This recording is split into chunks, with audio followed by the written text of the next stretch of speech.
sea preventivo o correctivo, ¿no? Describíamos que teníamos una máquina en 100% de sus condiciones, en condiciones óptimas de producción o de funcionamiento, y que mientras transcurre el tiempo va bajando su performance, ¿no?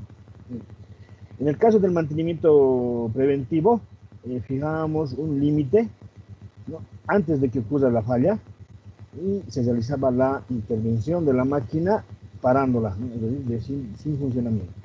Entonces, acá identificamos un tiempo desde que se realizó el último mantenimiento hasta que se inicia el otro mantenimiento o el siguiente mantenimiento. Habíamos denominado como tiempo entre fallas, ¿no?, TBF. También definíamos el tiempo sin funcionamiento de la máquina, ¿no?, que constaba de dos componentes, ¿no?, el tiempo de reparación, ¿no?, las tareas propias del mantenimiento, y un tiempo logístico que se debe a atrasos o algunos inconvenientes, ¿no?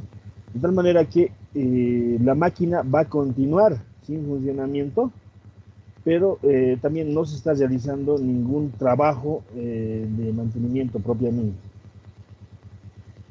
Cuando se termina el mantenimiento planificado, vamos a iniciar nuevamente el funcionamiento de la máquina y se repetirá esta curva, ¿no?, hasta un determinado momento. También hacíamos referencia a que puede haber distintos TBF, ¿no?, distintos valores de TBF. Entonces, en la siguiente curva tendríamos un TBF que puede ser igual al TBF1, puede ser diferente.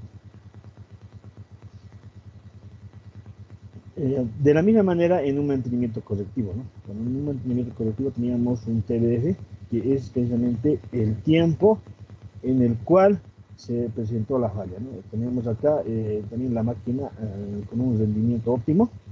A medida que transcurre el tiempo va bajando su performance hasta encontrarse la falla o hasta producirse la falla. A partir de ese tiempo se va a realizar lo que son las tareas del mantenimiento, y también tendríamos, ya que es un mantenimiento no programado, tendríamos posiblemente un tiempo de espera, ¿no?, para ir a adquirir los repuestos o realizar un trabajo externo. Nuevamente tendríamos en condiciones óptimas para entrar en funcionamiento este equipo. También hablábamos de la posibilidad de que no tengamos todos los insumos o repuestos necesarios y no lleguemos a poner el 100% de sus condiciones a la máquina, ¿no? Pero que este funcionamiento o este mantenimiento va a ser suficiente para que funcione con un performance menor, pero suficiente para cumplir las expectativas o el trabajo que deba de realizar en una línea. Entonces, el tiempo sin funcionamiento va a ser igual al tiempo de reparación o intervención, más un retardo logístico. También describíamos lo que es la disponibilidad en función a los tiempos, precisamente tanto de el tiempo entre fallas y el tiempo por reparación. Bueno, la disponibilidad nos indicaba la probabilidad de que el equipo o la máquina se encuentre en condiciones de operar, ¿no?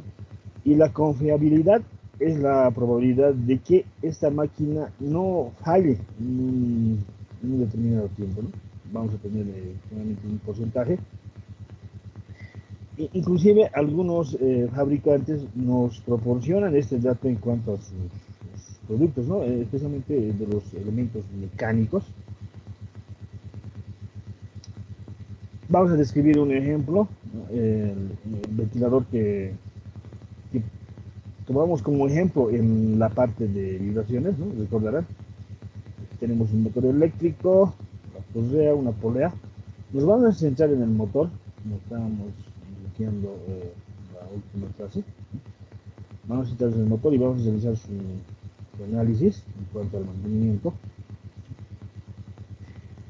Va a depender mucho del tipo de motor. En este caso tenemos acá un motor que gira a 2980, 82 RPM, ya, y que es de 220 HP. No, está por demás, este dato lo voy a corregir.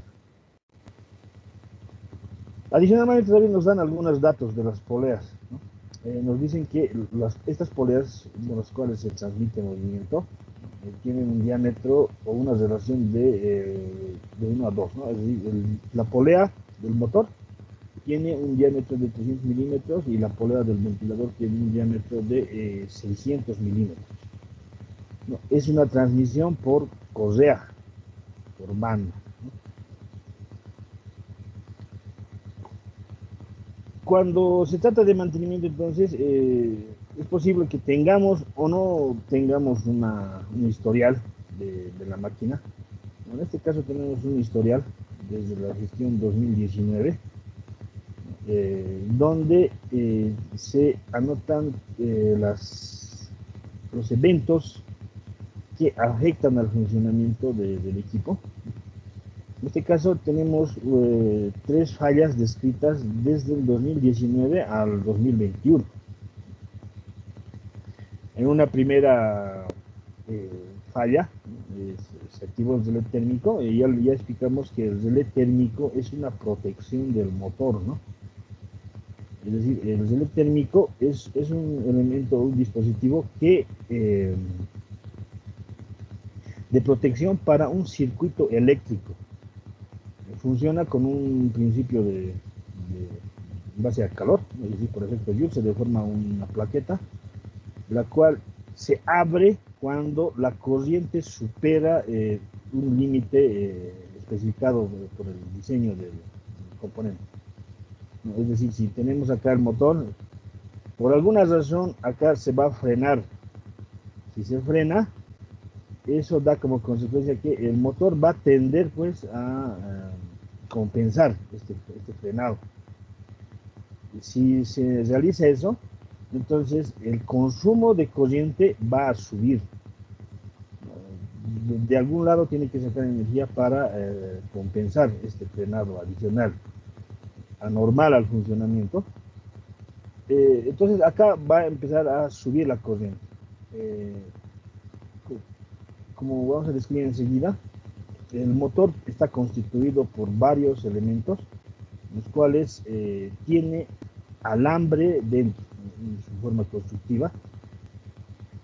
Este alambre, al sufrir o al pasar corriente elevadas por por efecto Joule, va a calentarse, destruyéndose el aislante. Cuando se destruye el aislante, se van a unir sectores de las bobinas, que nada más que son vueltas de alambre. Entonces se van a llegar a realizar conexiones eléctricas dentro. Por lo tanto, vamos a tener menos bobina efectiva y va a llegar un momento en el cual se llegue a quemar si supera ciertos límites. Entonces, el relé térmico lo que hace es proteger que no suban esta corriente por niveles normales de funcionamiento del motor. Entonces, acá en este historial nos indica que se activó el relé de sobrecarga del motor y se le ha atribuido a rodamientos. Ha tenido un tiempo de parada de 15 horas. Luego ha tenido una segunda falla donde se ha quemado el motor. Si se ha quemado el motor, bueno, enseguida vamos a hablar, se realizó una tarea de cambio de rodamientos y rebobinado del motor, duró 72 horas.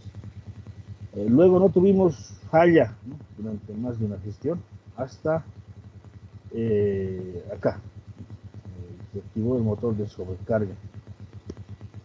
Se presentó la misma falla. No, vamos a hacer un ejercicio en el cual vamos a partir del mantenimiento a partir de acá, porque acá es donde se ha cambiado elementos, ¿no?, y es el punto ideal para empezar a programar lo que son el mantenimiento, especialmente mantenimiento preventivo. Entonces, ya que tenemos acá el motoventilador, ¿no? Tenemos un ventilador, tenemos una tubería, está el ventilador moviendo aire, ¿no? Es decir, está generando un flujo de aire, ¿no? Tenemos un eje, tenemos la polea de este eje del ventilador, el cual está girando solidario al ventilador. Tenemos una polea, tenemos otra polea y se está transmitiendo, decíamos, por correa, ¿no? Y nos vamos a enfocar en lo que es el motor eléctrico, el cual da la potencia motriz al sistema para que funcione. Entonces, el motor indicábamos en una presentación anterior, ¿no? Que tiene varias partes, donde vamos a identificar algunas partes estáticas importantes que pueden generar fallas, ¿no? En este caso, las tapas no me van a generar una falla considerable. Si es que están sueltas, va a introducir algo de vibración, pero no va a ser muy influyente. Tenemos aquí las tapas de las conexiones eléctricas, tenemos las tapas laterales. Tenemos un ventilador que, si bien está girando, este ventilador no representa mucho problema, ya que si estuviera inclusive mal montado, va a ser detectable desde afuera o por simple inspección. Además de que si tiene o si está rozando con el interior del protector, ¿no? Al ser este de plástico, no va a introducir un esfuerzo adicional al motor. Y tenemos acá el rotor que va dentro y apoyado en dos rodamientos. Entonces, esta parte está girando, esta parte del rotor, en el interior de la carcasa que está alojando las bobinas del motor. Este es un motor eléctrico, por lo tanto necesita energía eléctrica para funcionar, y esa energía se alimenta a estas bobinas que están dentro, distribuidas en toda la cara interior de la carcasa. Luego tenemos los rodamientos, que son los puntos de apoyo del rotor. Entonces van a tener partes en rotación, tanto el rodamiento como el rotor van a girar. Entonces nos enfocaríamos para analizar el problema en estos elementos, además de las bobinas. Si bien no están en funcionamiento, pero están generando el movimiento en el motor, ¿no? Cuando se alimenta energía eléctrica. Los demás elementos no van a representar mucho problema, a no ser que tenga un mal montaje, ¿no? Acá tenemos las patas del motor o expresión, y tiene que estar sujetado a una base, ¿no? Como veíamos en la parte de vibraciones, ya que un mal montaje, ¿no? Puede generar vibración y afectar a otros elementos. Entonces, las bobinas a las cuales nos referíamos están acá adentro, ¿no? Son prácticamente alambre. Y tienen unas aletas en el motor, si se fijan, tienen estas aletas que sirven para refrigeración por aire, y si no está en un exterior donde hay una corriente de aire, acá tenemos un ventilador que nos va a proporcionar precisamente una corriente de aire refrigerando el motor. El motor en su funcionamiento siempre se va a calentar, su temperatura va a oscilar entre 35 y 40 grados. Si nosotros detectamos entonces una temperatura mayor por simple contacto, ¿no? Entonces eso es un efecto o un funcionamiento fuera de lo normal, ¿no? Entonces deberíamos de inspeccionar en la oportunidad que se tenga. Ahora, en cuanto al mantenimiento del motor en la parte eléctrica, ¿qué es lo que se realiza, ¿no? En el caso de detectar una falla, podríamos medir la resistencia eléctrica de las bobinas, ¿no? Al ser un motor trifásico, tiene un conjunto que se puede modelar como 3 bobinas, ¿no? Entonces, adentro tendría 3 bobinas, las cuales deberían de tener una resistencia eléctrica similar. Entonces vamos a medir las resistencias de las 3 bobinas, y si alguna no iguala a las otras 2, hay una diferencia. Entonces, quiere decir que, bueno, pues tenemos un defecto en las bobinas, y generalmente se debe esta razón a un calentamiento del aislante o del motor. El alambre que constituye las bobinas es un alambre de cobre y es esmaltado. No son los mismos conductores que vemos nosotros en las instalaciones eléctricas de los ambientes, de las aulas, de los domicilios. No, en vez de ese aislante o plástico que tienen en el exterior, no, estas bobinas o este alambre tiene un esmalte, una capa fina de barniz. Pues si se llega a calentar, este barniz se agrieta, se empieza a desprender, y como la bobina son prácticamente vueltas de alambre, entonces sectores se van a unir, ¿no? Entonces vamos a aislar un sector de la bobina, por lo tanto vamos a tener menos alambre, y esto, si medimos con un multímetro, tendremos menos resistencia, ¿no? Entonces, la diferencia de resistencia de las bobinas es un indicio de que tenemos un problema de aislación adentro. Otro testeo que se puede hacer es medir si se tiene una conexión a tierra, ¿no? Un aterramiento. Es posible que alguna parte del aislante se haya desprendido del aislante de las bobinas, y como todas las partes o la estructura principal del motor es metálica, ¿no? Va a hacer un contacto con alguna parte interior del motor.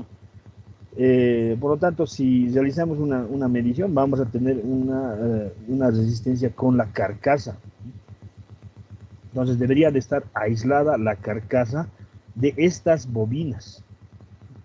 Si bien para su montaje o cuando se realiza la reparación del bobinado, se toma algunas precauciones, como ser las bobinas, envolverlas en un aislante, en un plástico, en un papel Prespan. Luego, una vez terminado, por posibles rayaduras, se llega a barnizar nuevamente el exterior, la parte vista de las bobinas, ¿no?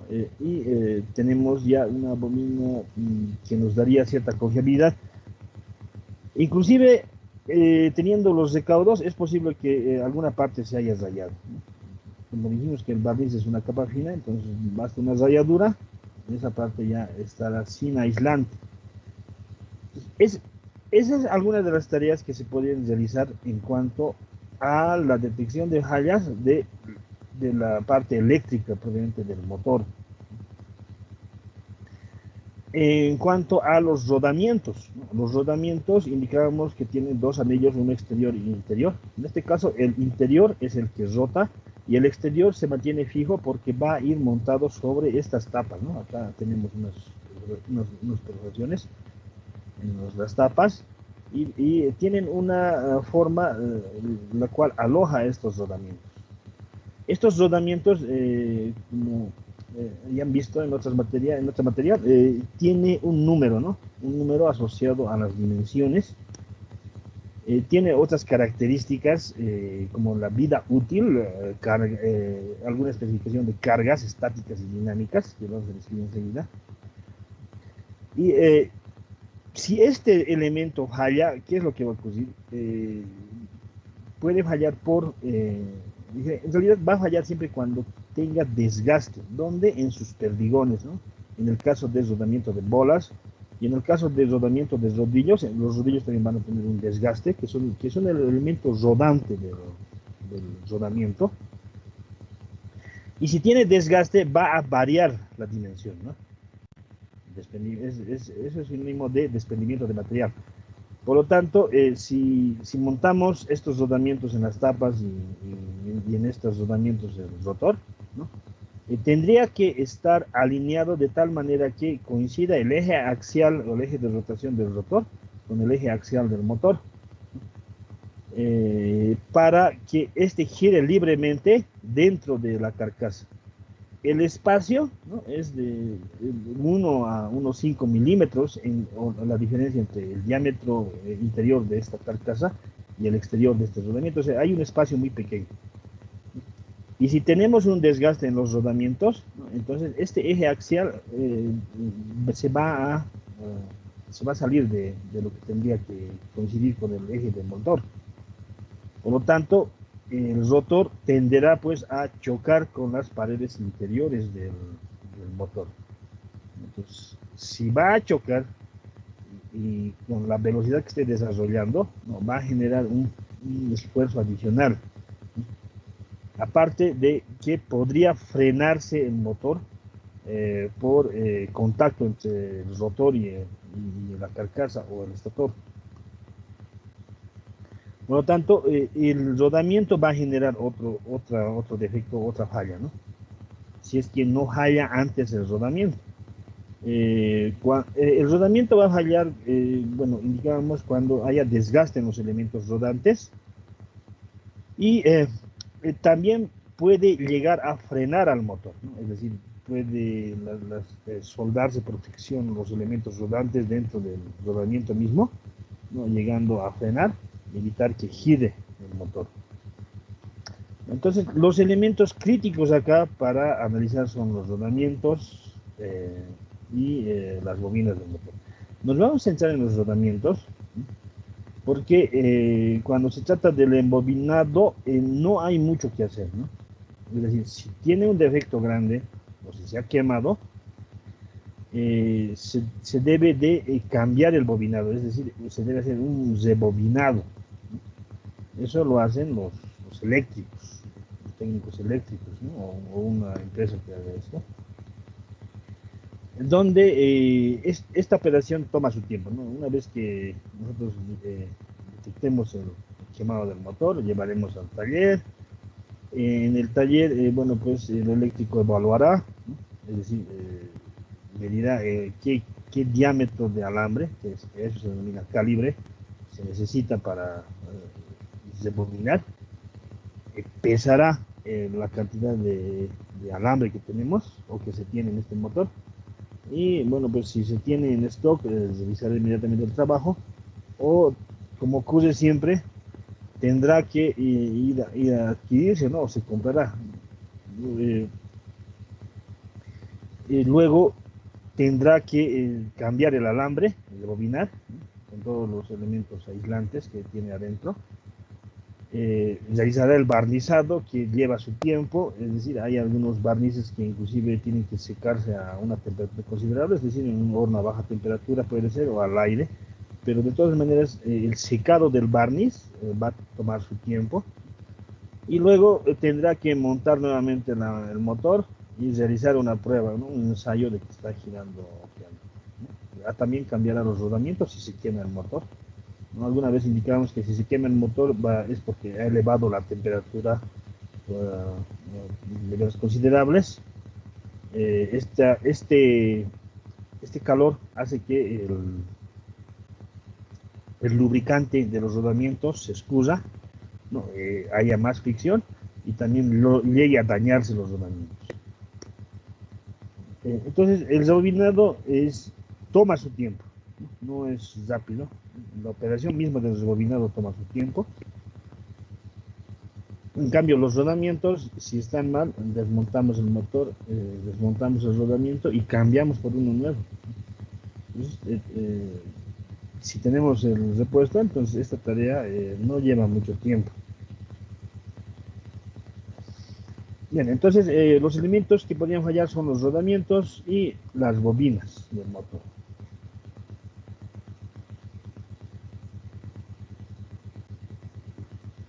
¿Alguna consulta hasta ahí, jóvenes?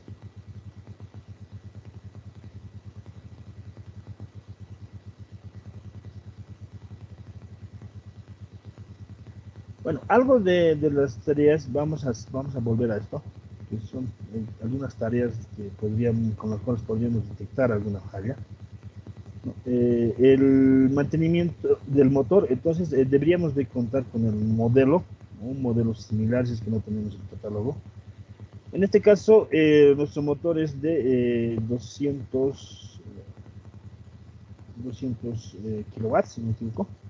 Pues acá tenemos un extracto del catálogo del motor, donde nos da una tabla, nos proporciona una tabla de la potencia del motor y la velocidad a la cual está funcionando. Eh, tenemos otros datos que, bueno, no vamos a usar para esta parte, pero nos proporcionan datos, por ejemplo, la corriente nominal, ¿no? Es decir, esta es la corriente que normalmente debería de consumir el motor, 368 amperios.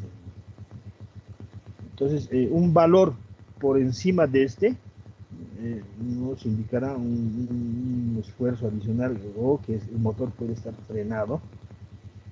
Entonces, ¿esto cómo se hace? Se mide con un amperímetro sin necesidad de desmontar el motor, ¿no?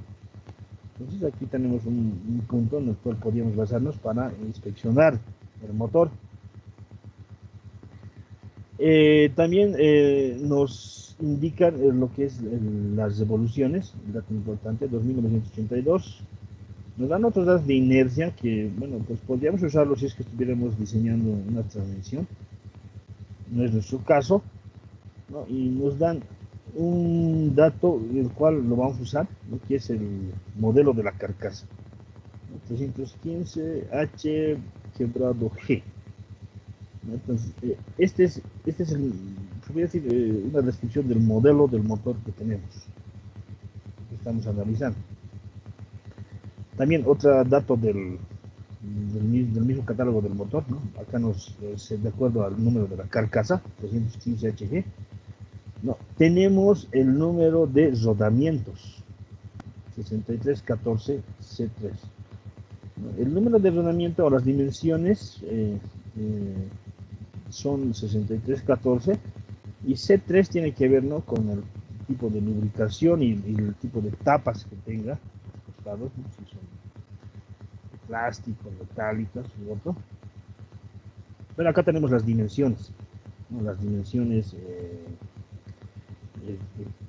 del motor, ¿no? Las cuales no podemos cambiar, ¿no? A menos que realicemos una modificación en el motor que generalmente no se hace porque no llegamos a reproducir la calidad del trabajo que se ha realizado para el alineamiento del rotor en base a los puntos de apoyo como son los rodamientos y las tapas. Entonces, tenemos acá estos datos sacados del catálogo, ¿no? Voy a cargar el catálogo para poder describirlo.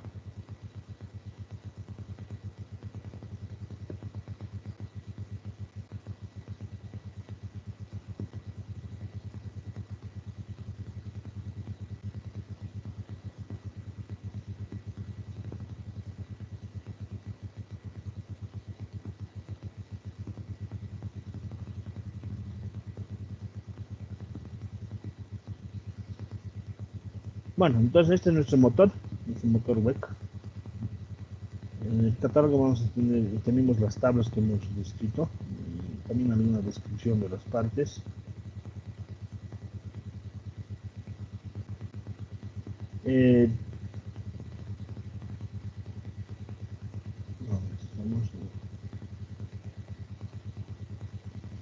Bueno, hay varias características que no estamos tomando en cuenta. Por ejemplo, acá nos describe unos números IP que son una aislación contra partículas extrañas al interior del motor, ¿no? Es decir, el número IP nos dice, por ejemplo, si el motor tiene el cierre hermético como para que las gotas de agua que se estrellaran contra este no ingrese elementos o partículas sólidas en un determinado tamaño. Eso nos indica el número IP, ¿no? Y acá tenemos ya descrito varios modelos, ¿no? Nos dicen que estos motores son de baja tensión. Recuerden cuando investigaron baja tensión es considerada por debajo de 1000 voltios, ¿no? Y estos motores funcionan hasta con 400 voltios. Entonces, esta es una baja tensión. Y la frecuencia es importante, ¿no? Tenemos una frecuencia de funcionamiento o una frecuencia de la red eléctrica de 50 Hz, ¿no? Y como estos catálogos o estos motores son distribuidos en varias partes del mundo, entonces inclusive tenemos motores para 60 Hz. A veces las máquinas usadas vienen con estos tipos de motores.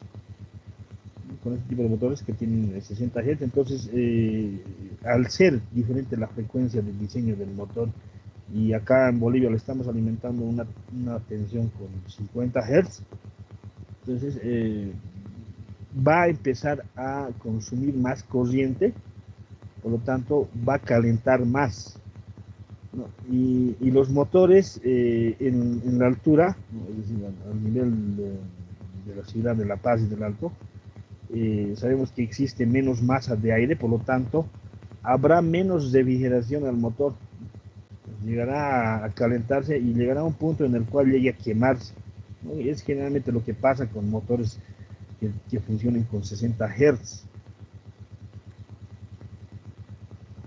Entonces tenemos esa descripción para motores de 50 y de 60. Entonces nos basamos en la tabla que nos indica 50. Y tenemos una gran gama de motores, ¿no? Entonces las tablas que se han extraído son de este catálogo. El otro dato que indicábamos es el de el número de rodamientos. Acá nos da según el tipo de carcasa. No, el modelo de carcasa está relacionado generalmente al tamaño de la carcasa. Por lo tanto, tendrá también por la potencia desarrollada que tener rodamientos de mayor tamaño. Entonces acá tenemos que todos los modelos tienen distinto número de rodamientos. No deberíamos de cambiar, no se debería de cambiar el número de rodamiento, porque tenemos los alojamientos diseñados para este rodamiento. Entonces tendremos que nosotros trabajar con estos rodamientos. En este caso, en este modelo tenemos el de 6314, 6320, ¿no? Vamos a asumir que tenemos el 6314, porque acá tenemos un dato más del diseño, ¿no? Nos dice el número de polos, 2, 4, 6, 8. Ya, el número de polos tiene que ver con la velocidad desarrollada, ¿no? Entonces, por la velocidad, por el número de revoluciones que está realizando el motor, ¿no? Tendríamos que este es un motor de 2 polos, ¿no? Pero no vamos a entrar en esos detalles. Vamos a volver al catálogo.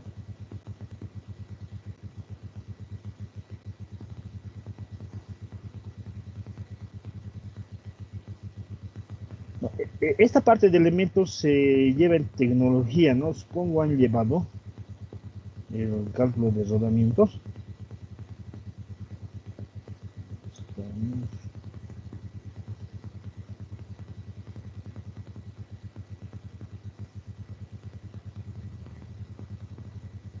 Bueno, aquí tenemos el catálogo de los rodamientos. El catálogo de los rodamientos, especialmente de algunas marcas, nos proporciona cómo evaluar la vida útil, ¿no? Es decir, cuánto tiempo aproximado va a funcionar en determinadas condiciones. Entonces, por ejemplo, lo que he visto en los catálogos de los rodamientos SKF de la Timken, tienen una parte en la cual nos muestran o nos indican cómo evaluar el tiempo de vida del rodamiento. Bueno, tiene una descripción inicial del tipo de rodamiento, cuál es la forma de designación, ¿no? Nos dan datos de tolerancias, esto es importante para el montaje o ajuste, ¿no? En el caso de que se haya construido o reconstruido un eje, entonces se deberá de manejar las tolerancias indicadas en el catálogo, ¿no? Porque indicamos que una mala dimensión, por ejemplo, del eje, cuando sea rectificado o construido, también va a introducir esfuerzos adicionales en el motor. A ver, aquí está. Entonces, acá tenemos un procedimiento para la selección. Nosotros no queremos seleccionar, pero también nos describe un punto en el cual podemos evaluar la vida nominal del rodamiento. Vida nominal, entonces entenderíamos como el tiempo de vida del motor. Nos proporcionan algunas fórmulas, ¿no? En los cuales acá tenemos la vida nominal básica, que está dada en revoluciones o en millones de revoluciones, ¿no? Es decir, vueltas. ¿Cuántas vueltas va a trabajar el motor en condiciones nominales sin que llegue a fallar? ¿No? Cuando hablamos de valores nominales, ¿no? En cualquier equipo, elemento, artefacto, ¿no? Se refiere a el tiempo, ¿no? O a la condición para la cual fue diseñado. Por ejemplo, si tenemos un motor, ¿no? Que está conectado al ventilador y ponemos un motor al lado que está sin conectarse a ningún elemento, ¿no? Es decir, esté sin, sin acoplamiento a nada, o sea, no vamos a esforzarlo ese motor. Hacemos funcionar los dos motores, ¿no? El motor que no está conectado a nada, ¿no? Estaría funcionando en vacío, es decir, no está realizando ningún esfuerzo, no está moviendo nada, ¿no? En ese caso, este motor no va a llegar pues a la corriente nominal, o no se va a acercar siquiera a la corriente nominal que describíamos en una tabla anterior del motor, ¿no? Es decir, no va a consumir corriente porque no está haciendo ningún esfuerzo.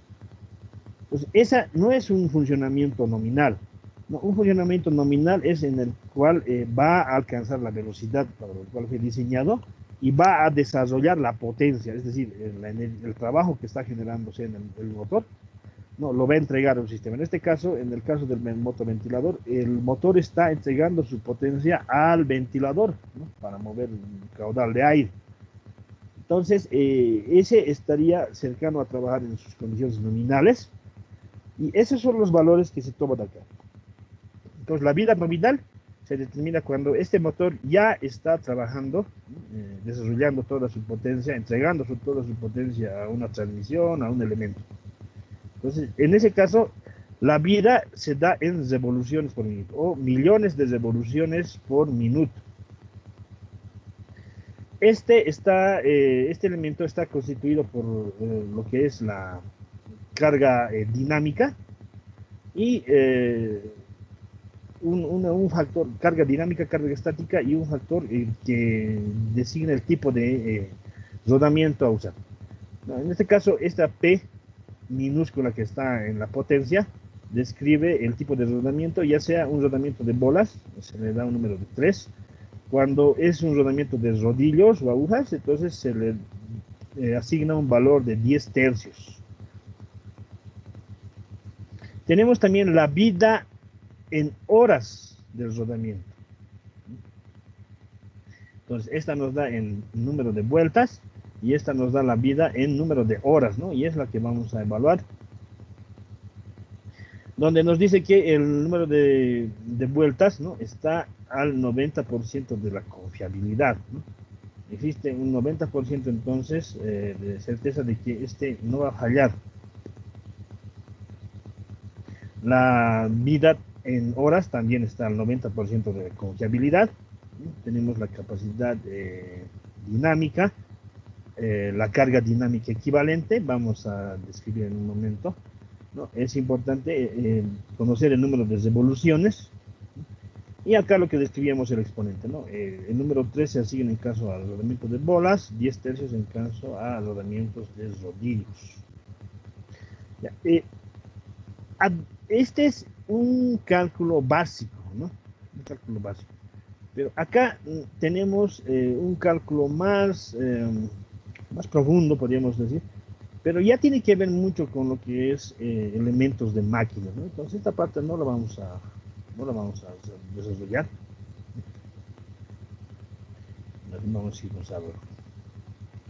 Vayamos a las tablas de los rodamientos, aunque ya lo extraí.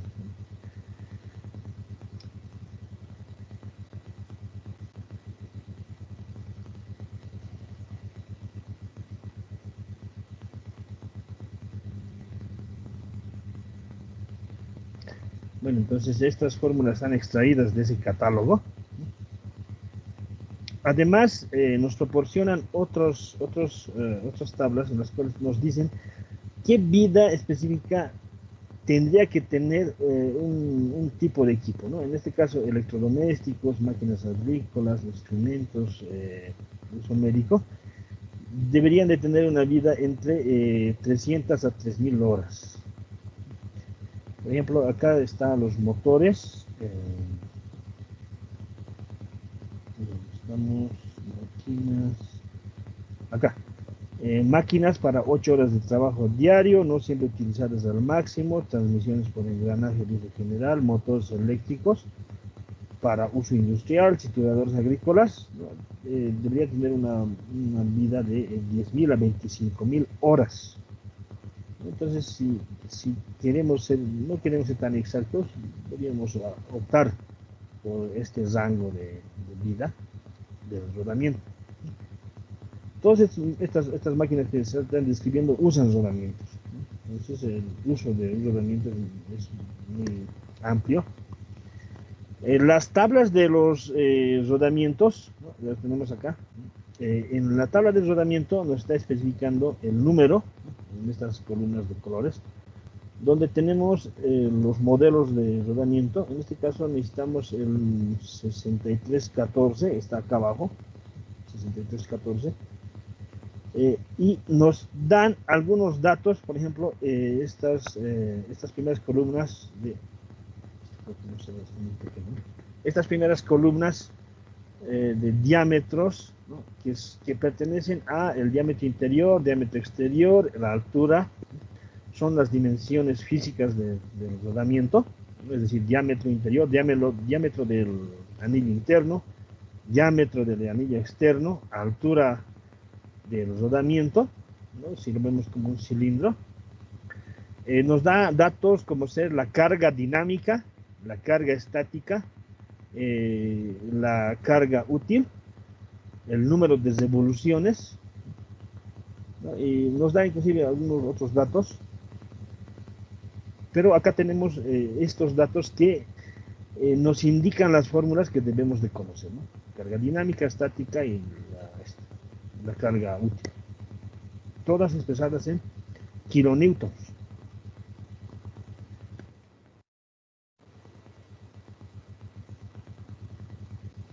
Bueno, cuando hablamos de carga sobre el rodamiento, nos estamos refiriendo a qué fuerzas externas van a estar actuando sobre el rodamiento. Entonces, acá tenemos una carga dinámica equivalente que engloba lo que es una carga radial y una carga axial, ¿no? Multiplicada por dos factores. ¿Y esto a qué se refiere? Bueno, pues se refiere a que tengamos fuerzas actuando sobre el rodamiento en dirección radial o dirección axial, ¿no? Voy a irme al graficador para poder explicar esta parte.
Bueno, si tenemos el rodamiento acá, ¿no? En su anillo exterior y interior, vamos a tener el rodamiento, y una carga radial significa que vamos a tener una fuerza en dirección radial, ¿no? Que puede ser en una dirección determinada. Entonces sería una fuerza radial. Está muy...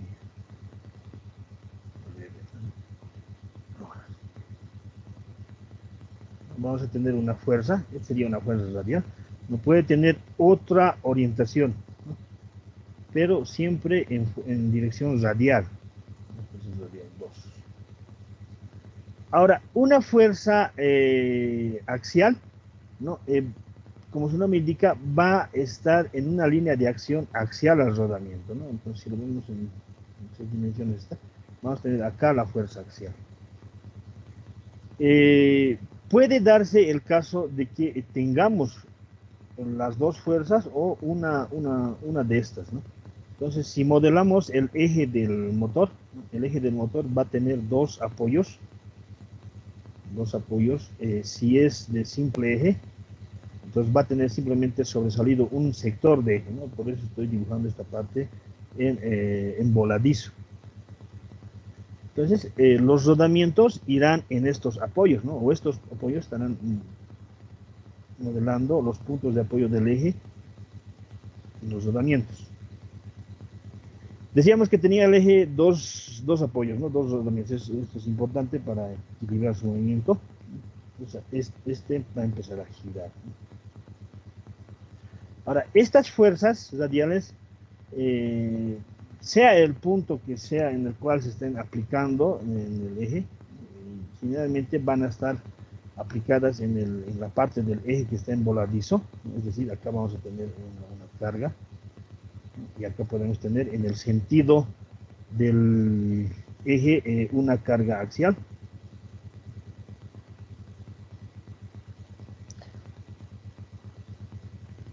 Aquí tenemos la fuerza axial. Sea cual fuere el punto de acción, ¿no? Se deben evaluar las cargas en los puntos de apoyo, ¿no? Porque ahí tenemos los rodamientos, y acá vamos a tener equivalentes en cuanto a la fuerza radial que se apoya, ¿no? Le llamaremos a este punto A, a este B. Entonces vamos a tener una fuerza radial equivalente, B, ¿no? Y también una fuerza axial o en sentido vertical, fuerza radial en Y le pondremos, esto le pondremos fuerza radial en Y en A. Esto vendría a ser A.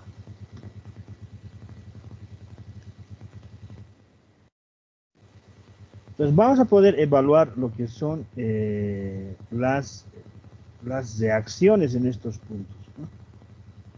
¿No? Si recuerdan sus conceptos de estática, entonces vamos a tener una fuerza producto de la aplicación de estas fuerzas, aunque no hayan sido aplicadas en estos puntos, ¿no? ¿Por qué estamos dibujando en este extremo a las cargas externas que están actuando? Porque precisamente en ese punto está montado lo que es la polea, ¿no? Tenemos una polea entonces acá, y esta está transmitiendo movimiento, ¿no? Aquí tengo un dibujito. Ya. Entonces, si modelamos la transmisión, ¿no? La transmisión nos está diciendo que se está transmitiendo la potencia. En este caso, este va a ser la polea del motor, y este que sea la polea del ventilador, ¿no? Son prácticamente formas circulares, y la transmisión se está realizando por polea.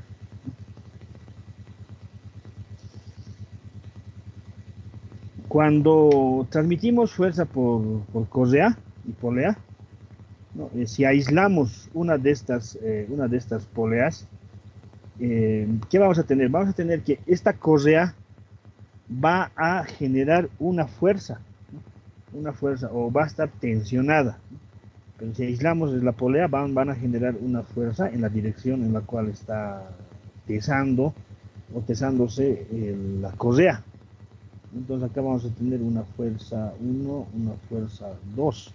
Entonces estas dos fuerzas tienden a mover a la polea en esa dirección, precisamente, ¿no? En esa dirección.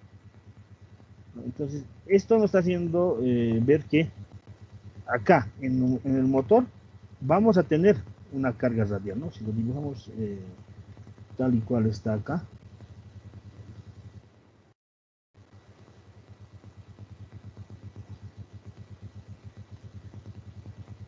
¿no? Si lo dibujamos tal y cual está acá, entonces vamos a tener acá una fuerza, producto de estas dos fuerzas, F1 y F2, que son los extremos de las correas, que están se están tesando a la polea, ¿no? Para la transmisión de movimiento. Entonces acá vamos a tener una fuerza y está actuando en sentido radial. Vamos a tener una fuerza radial. Es posible que tengamos o no una fuerza axial. Además de que si la fuerza axial que está actuando sobre esta polea es muy pequeña, entonces podríamos inclusive despreciar, ¿no? Entonces, vamos a tener siempre una carga, ¿no? Por el tipo de transmisión que se está realizando. Entonces, si cortamos acá, decimos, tenemos acá una correa que está pesándose y acá el otro extremo, ¿no? Si no nos ubicamos, a ver, voy a cargar la imagen del problema que nos estamos planteando.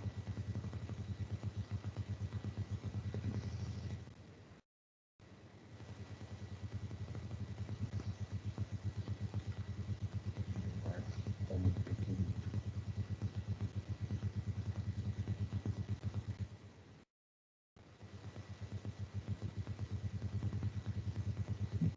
Entonces, lo que hemos dibujado ahora con azul está acá, ¿no? Está acá.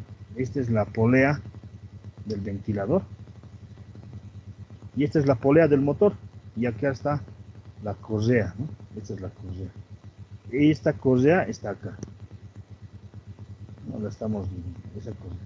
Entonces, esta correa en el ventilador o en este conjunto debe estar tesada para transmitir movimiento, ¿no?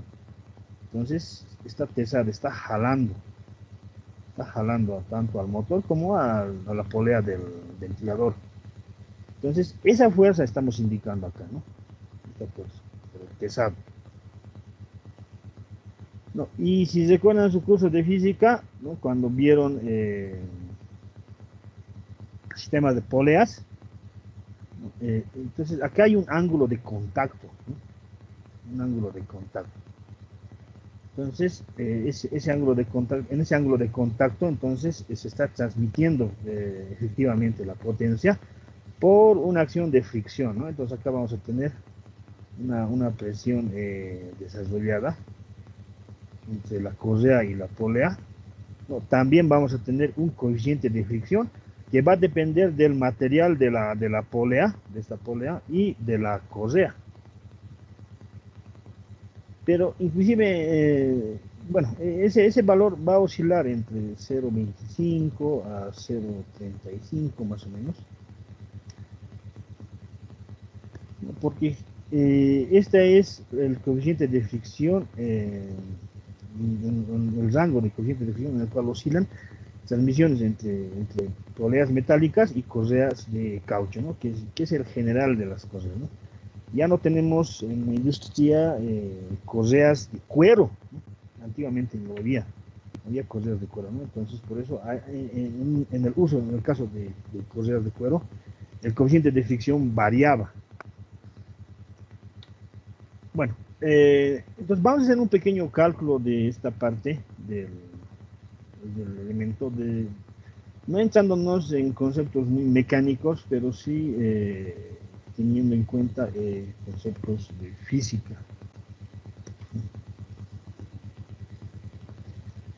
Bien, entonces acá decíamos que teníamos una fuerza radial, ¿no? En sentido radial en la polea. Esta fuerza, ¿no? Vamos a asumir que se está dividiendo en dos partes, ¿no? Es decir, la vamos a dividir un 50% que actúe sobre el apoyo A, ¿no? Entonces vamos a tener una fuerza radial en A, me indica acá, y una fuerza radial en B, ¿no? Es decir, esta fuerza radial provocada por el pesado de la correa se va a dividir entre estos dos apoyos, ¿no? Y en estos dos apoyos tenemos dos rodamientos. Entonces la carga radial del rodamiento va a ser la mitad a la carga radial que tengamos acá generada por el pesado de la correa. Ahora, cuando se trata de tesados, no tenemos estas dos fuerzas, producto del tesado o de la tensión de la correa, no, que son diferentes, no son iguales, ¿no? Entonces, la fuerza 1 sobre la fuerza 2 va a ser igual a la base E elevado a el coeficiente de fricción por el ángulo de contacto. Entonces, acá tenemos un ángulo de contacto, ¿no? Debemos evaluar por aspectos geométricos. Además que en el enunciado nos indican, por ejemplo, el diámetro. El diámetro de esta polea nos indica que es 300 milímetros. El diámetro del ventilador es 600, es el doble. También nos indican la distancia entre centros, es decir, entre este punto y este punto. Esa distancia nos da, creo que nos da 1420 milímetros. Con esos aspectos podríamos evaluar, ¿no? Podríamos evaluar el ángulo de contacto. No, yo ya lo tengo evaluado. Voy a cargar el dato.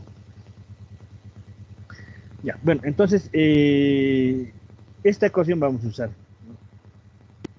Esta ecuación vamos a usar. Además de que vamos a también usar la ecuación de la potencia. ¿Recordarán qué es la potencia? ¿No? O cómo podemos expresar la potencia, ¿no? En función del torque por la velocidad angular, ¿no? Tenemos otra fórmula. También el torque aquí va a ser igual. Si analizamos la polea, ¿no? Y analizamos estas dos fuerzas están realizando momento, ¿no? Momento en la polea, con un brazo de acción igual al radio, que vendría a ser el diámetro medio, ¿no? Entonces el torque o el momento va a ser igual a, si tomamos la carga mayor, F1 menos F2 por el brazo. No, acá decíamos que existe una diferencia entre los valores de la fuerza 1 y la fuerza 2. Es decir, va a haber un lado pesado y un lado suelto. Ya, esto por el tipo de transmisión, por la transmisión polea-correa. La fuerza F1 o la correa del lado de arriba siempre va a estar pesada o más pesada que la polea inferior. Es decir, en este caso, en este modelo, la fuerza 1 va a ser mayor que la fuerza 2. Por eso estoy acá poniendo la fuerza 1 adelante, ¿no? Para que nos salga positivo. Bien, entonces tenemos la potencia, ¿no? El motor. El motor tiene una potencia de 200 kilowatts. Decíamos que estaba girando a una velocidad de 1420 RPM. ¿Qué otro dato teníamos? El diámetro de esta polea de transmisión es de 300 milímetros. Ya, empezaremos por evaluar el torque. El torque va a ser igual a la potencia, que es la de sobre la velocidad angular.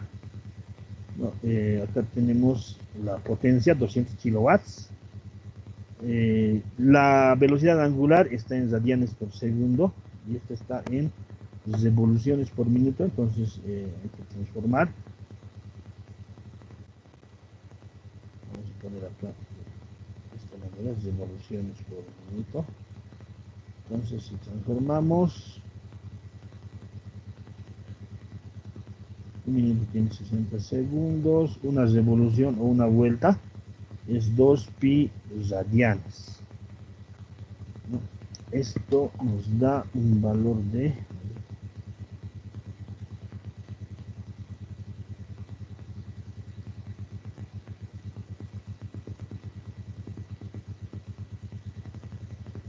148, me corrigen tal vez si me estoy equivocando, 140.7 radianes por segundo. Entonces, si igualamos el momento o torque, tenemos acá 200 kilowatts sobre 148.7 radianes por segundo. Entonces tenemos 200 dividido angular, nos da un valor de 1.34. En este caso kilonewton metro, ¿no? Watt, joule sobre segundos, segundos se va a simplificar con segundos, radianes se omite, joule es igual a newton por metro, ¿no? Pero como estamos con su múltiplo kilo, entonces tenemos kilonewton metro. Vamos a hacer la primera ecuación, ¿no? Para hallar o para tener una relación de las fuerzas, fuerza 1 y fuerza 2 elevado al ángulo de contacto. La fuerza 2 no conocemos. El coeficiente de fricción, les decía que varía entre 0,25 y 0,35. Vamos a usar un promedio. El ángulo de contacto, ¿no? El ángulo de contacto deberíamos de evaluarlo geométricamente.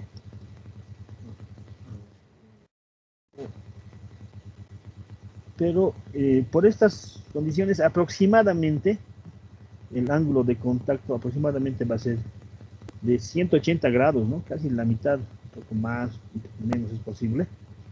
Para no tardar mucho vamos a vamos a asumir este dato, pero esto tiene que estar evaluado en radianes, ¿no? Entonces es igual a pi. Entonces, esto va a estar elevado a 0,3 por pi.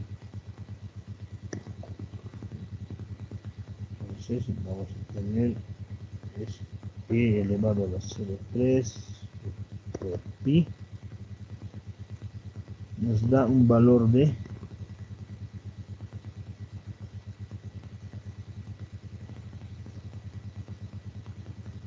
2,56 de F2. Esta ecuación nos reemplazamos en la del momento o del torque.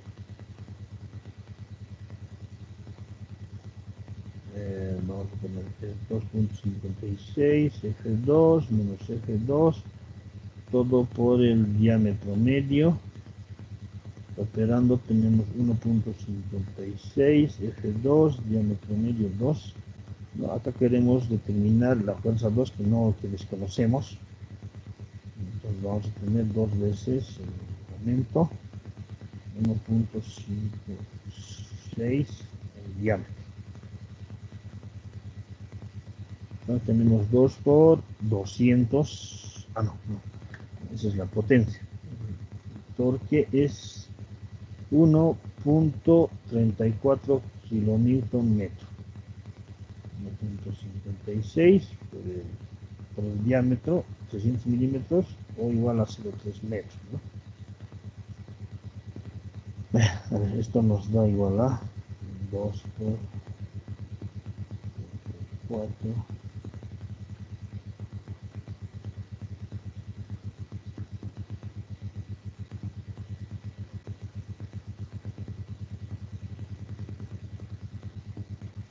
5,72 73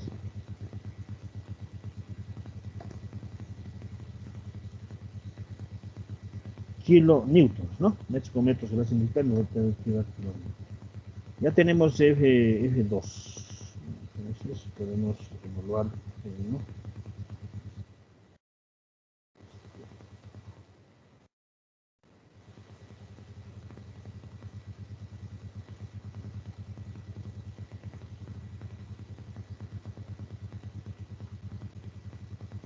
F1 nos dice que es 2,56 F2, es decir, 2,56 por 5,73 kilonewton. F1 entonces va a ser igual a 2,56 por este valor. Nos da 14,89 kilonewton, ¿no? Tenemos ya entonces las dos fuerzas, estas dos cargas.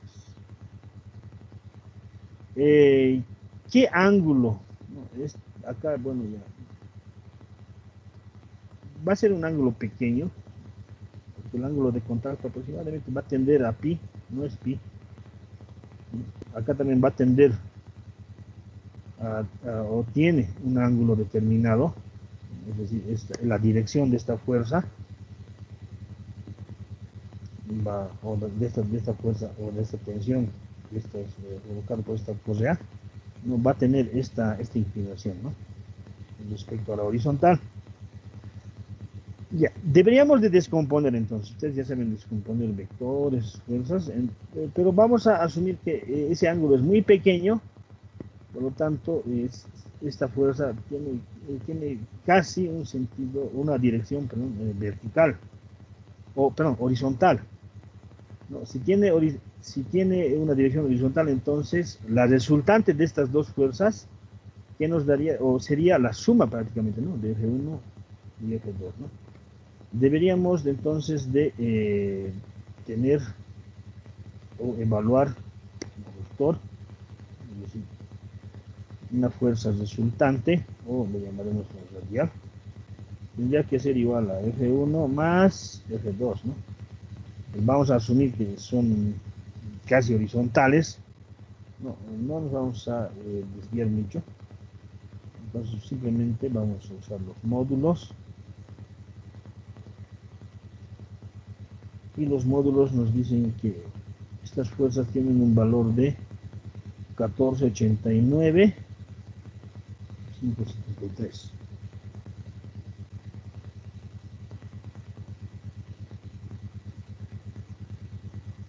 kilonewtons.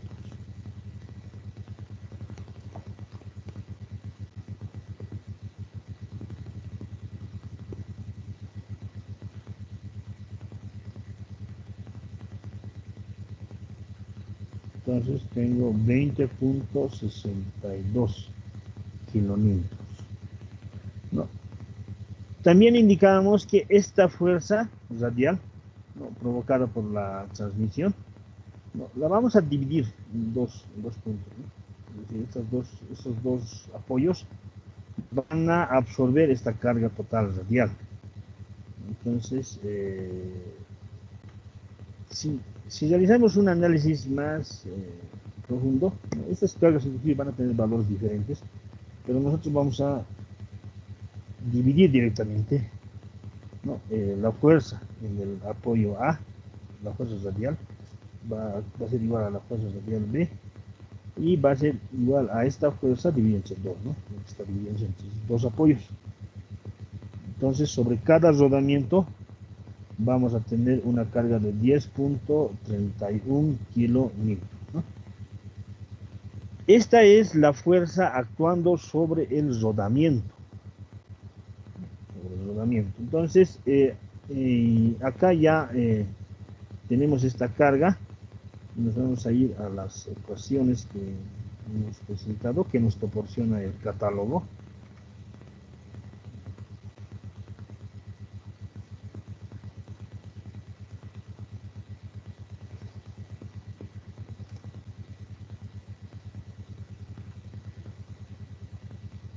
Bueno, tenemos una carga equivalente dinámica, que es igual a un factor de carga radial por la carga radial, más un factor de la carga axial por la carga axial. Pero en esta situación estamos asumiendo que casi no tenemos carga axial, ¿no? Entonces, el catálogo mismo nos da el criterio para tener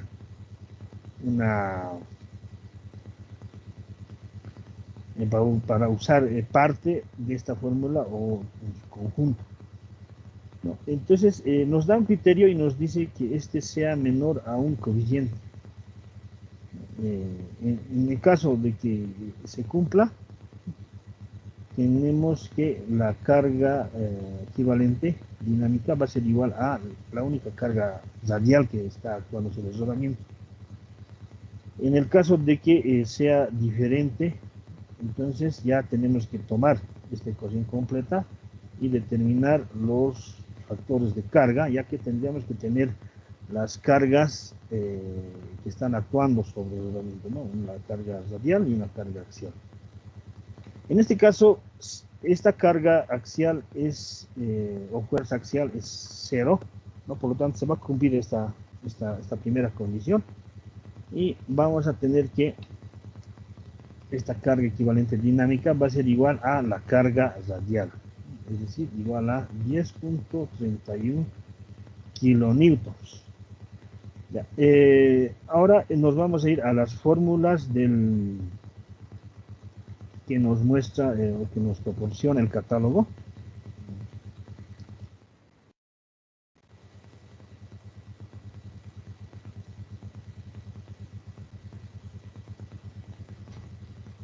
Espacio. Ahí.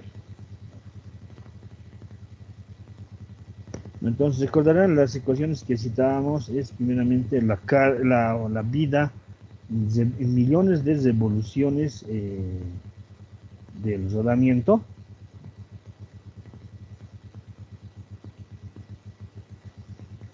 elevado a la p minúscula. Entonces, usando del rodamiento, tipo de rodamiento de bolas, P vale 3, P minúscula. P mayúscula, que es la equivalente de la carga dinámica, vale 10.31 kilonewtons. Y la carga dinámica del rodamiento lo sacamos de las tablas. Entonces, si nos vamos a las tablas,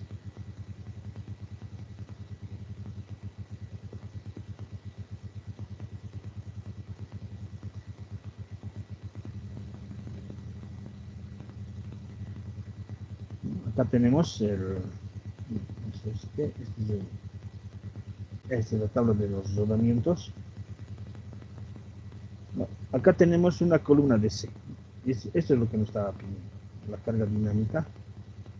Y para este modelo de rodamiento que nos proporcionó el catálogo del motor, 6314, tenemos una carga dinámica igual a 111 kilonewtons. También tenemos la carga estática, que es igual a 68. Y esta carga que no vamos a usar es igual a 2.75 kilómetros. No, pero estas son importantes, estas vamos a usar en este momento, 111 y 68 kilonewtons.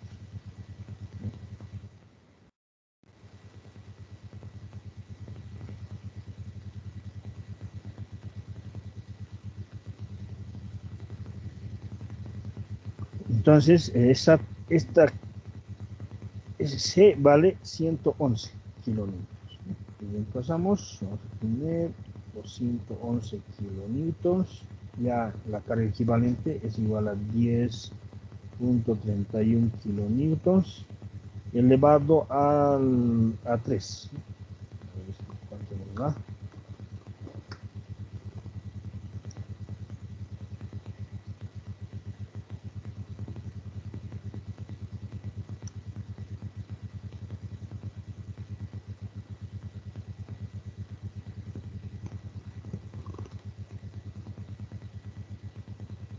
Tenemos la vida de revoluciones igual a 1247.9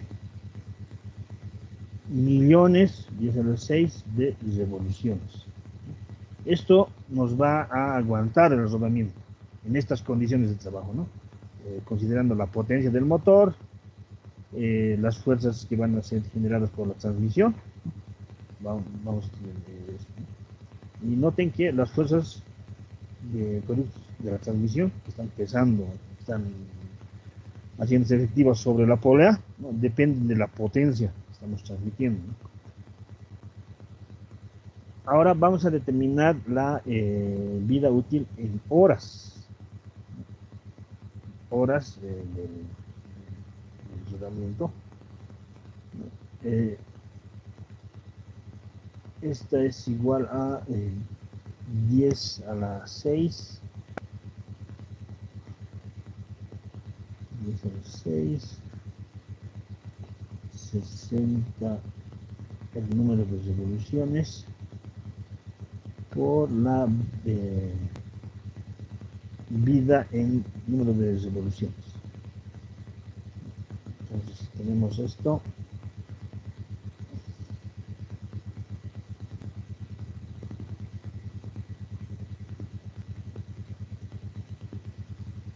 En este caso, N es el número de RPM, ¿no?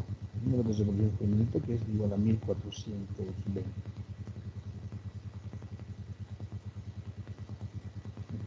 Entonces, yo tengo el resultado de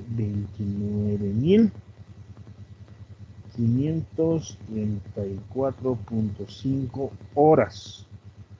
Esto nos va a aguantar nuestras horas de funcionamiento de nuestro motor. Entonces, todo esto hemos hecho para determinar este dato. 29.534.5 horas. Ya. Entonces, esto tendríamos como tiempo antes de que falle. Si no falla exactamente a esta hora, fallará un poco antes, fallará un poco después, pero tenemos ya por lo menos una referencia de qué tiempo nos va a aguantar una máquina. Entonces evaluaremos nosotros esto en días o jornadas de trabajo o en meses, cuánto tiempo representa, ¿no? Por ejemplo, a ver, si evaluamos, a ver, evaluaremos esto en días. Si evaluamos en días, es decir, simplemente transformaremos esta vida útil. ¿Cuánto sería? 29.534. Haremos de cuenta que está trabajando 24 horas por día. Entonces tendremos 1.230.6 días. Expresado esta vida en meses. No, si trabajamos 24 días al mes, no, ¿cuántos meses representa? 51 meses. 51.3 meses. ¿No? Entonces, en esas condiciones, si está trabajando, el rodamiento nos duraría 4.27 años. ¿No? Pero no vamos a trabajar con este límite de tiempo, ¿no? Estaríamos arriesgando mucho. Entonces estaremos hablando de 51.3 meses, 1.230 días.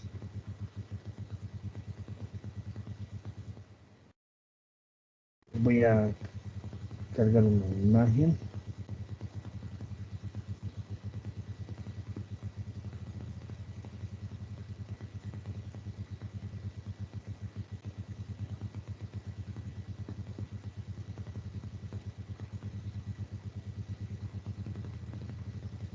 Ya tengo preparado este gráfico. No, entonces ahora nos toca designar cuál va a ser el tiempo de vida, ¿no? Acá ya la vida, esta está expresada en meses. Y la vida útil del rodamiento, decíamos que es 51.3 meses. Si no tenemos un análisis de otros datos, entonces tenemos que poner nuestro límite, ¿no? Una vez que esté funcionando o que hayamos realizado el cambio de rodamiento o mantenimiento al motor, tenemos 51 meses. No se toma todo, porque, les repito, estaríamos en un error, ¿no? Es posible que antes de que queramos intervenir ya haya fallado un poco antes. Entonces, acá depende del criterio del diseñador, ¿no? Podríamos tomar un 80 o un 90% de este tiempo. ¿No? Si nos vamos en el valor más conservador, un 80% de estos 51.3 meses nos da un tiempo de 41.04 meses. Entonces, vamos a ubicar ese tiempo acá, ¿no? Acá por acá está 41. Entonces, aquí ya tenemos un límite.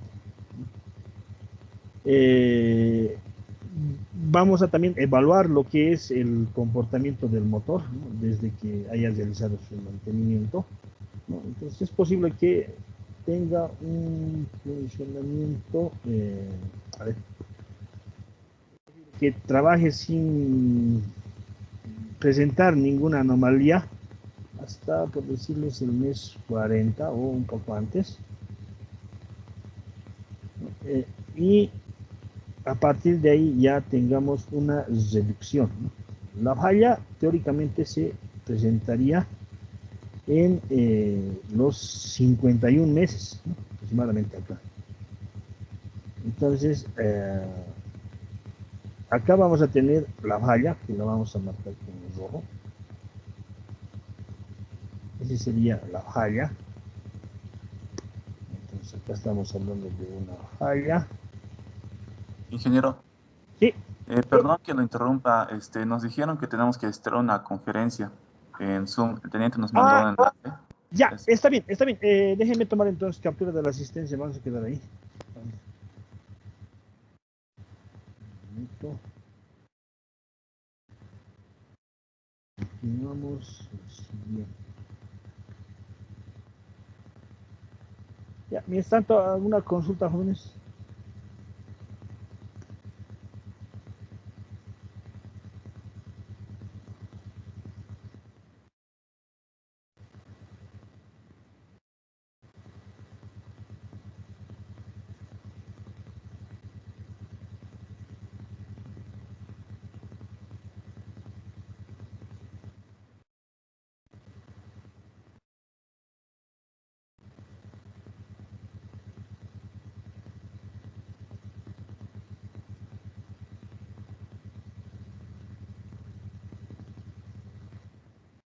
Para verificar voy a llamar lista, jóvenes.